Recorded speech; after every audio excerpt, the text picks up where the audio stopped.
ನಮಸ್ಕಾರ. ವಿಶ್ವಗುರು ಬಸವಣ್ಣನವರ ಬಗ್ಗೆ ನಾವೆಲ್ಲರೂ ಕೇಳಿರ್ತೀವಿ.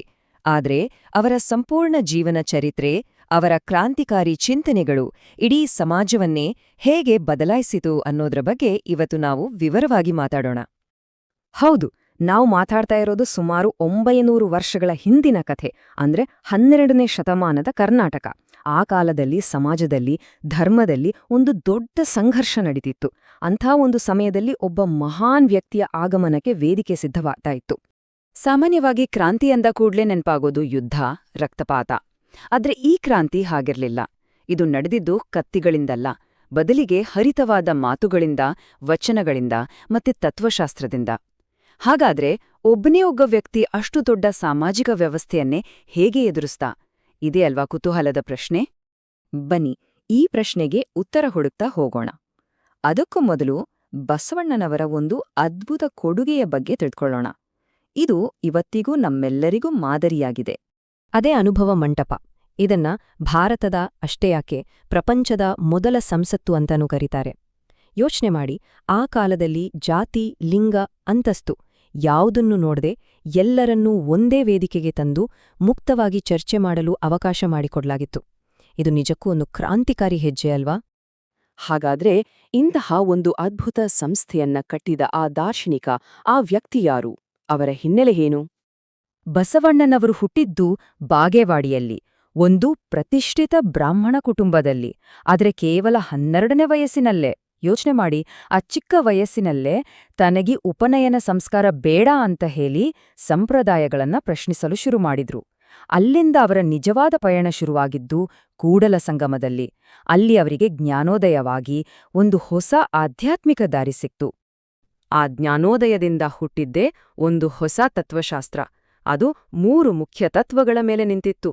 ಈ 3 ತತ್ವಗಳು ಅಂದಿನ ಸಮಾಜದ ಬೇರುಗಳನ್ನೇ ಅಲುಗಾಡಿಸ್ಬಿಟ್ವು.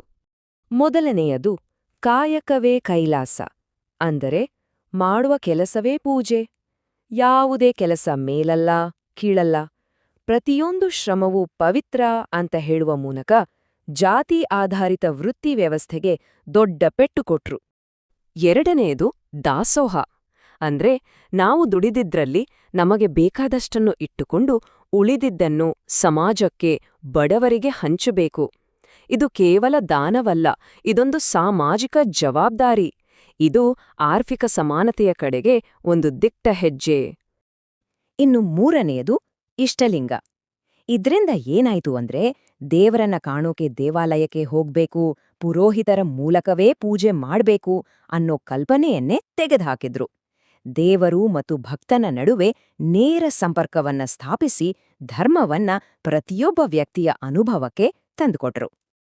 ಈ ಒಂದು ವಚನ ನೋಡಿ, ಅವರ ಇಡೀ ತತ್ವಶಾಸ್ತ್ರದ ಸಾರಾಂಶವೇ ಇಲ್ಲಿದೆ.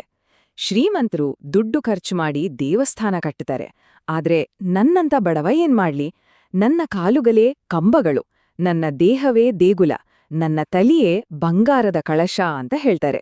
ಅಂದ್ರೆ ಪೂಜೆ ಅನ್ನೋದು ಹೊರಗಿನ ಆಡಂಬರವಲ್ಲ, ಅದು ನಮ್ಮ ಒಳಗಿನ ಭಾವ ಅಂತ ಎಷ್ಟು ಸುಂದರವಾಗಿ ಹೇಳಿದಾರಲ್ವಾ?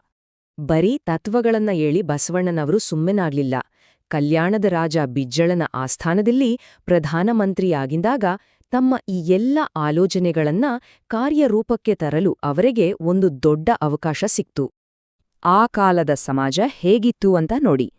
ಒಂದು ಕಡೆ ಕಠಿಣವಾದ ಜಾತಿ ವ್ಯವಸ್ಥೆ, ಮೂಢನಂಬಿಕೆಗಳು, ಮಹಿಳೆಯರು ಮತ್ತು ಕೆಳಜಾತಿಯವರಿಗೆ ಯಾವುದೇ ಸ್ಥಾನಮಾನ ಇರಲಿಲ್ಲ. ಮತ್ತೊಂದು ಕಡೆ ಬಸವಣ್ಣ ಕಟ್ಟಲು ಹೊರಟಿದ್ದ ಅನುಭವ ಮಂಟಪ. ಅಲ್ಲಿ ಎಲ್ಲರಿಗೂ ಸಮಾನ ಅವಕಾಶ, ತರ್ಕಬದ್ಧ ಚರ್ಚೆಗೆ ಜಾಗ. ಇವೆರಡರ ನಡುವೆ ಇದ್ದ ವ್ಯತ್ಯಾಸ ಅಜಗಜಾಂತರ. ಈ ಸಾಮಾಜಿಕ ಕ್ರಾಂತಿಯ ಅತಿ ದೊಡ್ಡ ಹೆಜ್ಜೆ ಅಂದ್ರೆ ಒಂದು ಅಂತರ್ಜಾತಿ ವಿವಾಹ. ಕೆಳಜಾತಿಯ ಹುಡುಗ ಮತ್ತು ಮೇಲ್ಜಾತಿಯ ಹುಡುಗಿಯ ಮದ್ವೆ ಮಾಡಿಸಿದ್ರು. ಇದು ಅಂದಿನ ಸಂಪ್ರದಾಯಸ್ಥ ಸಮಾಜಕ್ಕೆ ಅರಗಿಸ್ಕೊಳ್ಳೋಕೆ ಆಗ್ಲೇ ಇಲ್ಲ. ದೊಡ್ಡ ಮಟ್ಟದ ವಿರೋಧ ವ್ಯಕ್ತವಾಯಿತು. ರಾಜನ ಮೇಲೆ ಒತ್ತಡ ಬಂತು. ಕೊನೆಗೆ ಬಸವಣ್ಣನವರನ್ನ ಕಲ್ಯಾಣದಿಂದ ಗಡೀಪಾರು ಮಾಡಲಾಯಿತು. ಅಷ್ಟೇ ಅಲ್ಲ, ಆ ಮದುವೆಯಾಗಿದ್ದ ಕುಟುಂಬದವರನ್ನು ಕ್ರೂರವಾಗಿ ಕೊಲ್ಲಲಾಯಿತು. ಹೌದು, ಕಲ್ಯಾಣದಲ್ಲಿ ನಡೆದ ಕ್ರಾಂತಿ ಒಂದು ದುರಂತದಲ್ಲಿ ಕೊನೆಗೊಂಡಂತೆ ಕಾಣಬಹುದು. ಆದ್ರೆ ಬಸವಣ್ಣನವರು ಹಚ್ಚಿದ ಜ್ಞಾನದ ದೀಪ ಅಲ್ಲಿಗೆ ಆರಿಲೋಗ್ಲಿಲ್ಲ. ಬದಲಿಗೆ ಅಲ್ಲಿಂದಲೇ ಅವರ ಪರಂಪರೆಯ ನಿಜವಾದ ಕಥೆ ಶುರುವಾಯಿತು. ಆ ಕ್ರಾಂತಿಯ ನಂತರ ಅವರ ಅನುಯಾಯಿಗಳು ವಚನ ಸಾಹಿತ್ಯವನ್ನ ರಕ್ಷಿಸಿ ಮುಂದಿನ ಪೀಳಿಗೆಗೆ ತಲುಪಿಸಿದ್ರು. ಅವರ ಚಿಂತನೆಗಳೇ ಲಿಂಗಾಯತ ಧರ್ಮಕ್ಕೆ ಅಡಿಪಾಯವಾದ್ವು. ಇವತ್ತಿಗೂ ಸಾಮಾಜಿಕ ನ್ಯಾಯಕ್ಕಾಗಿ ಹೋರಾಡುವವರಿಗೆ ಬಸವಣ್ಣನವರು ಒಂದು ದೊಡ್ಡ ಸ್ಫೂರ್ತಿ. ಅವರ ವಿಚಾರಗಳು ಎಷ್ಟು ಸಾರ್ವತ್ರಿಕ ಅಂದ್ರೆ ಲಂಡನ್ ನಗರದಲ್ಲಿ ಕೂಡ ಅವರ ಪ್ರತಿಮೆಯನ್ನ ಸ್ಥಾಪಿಸಲಾಗಿದೆ.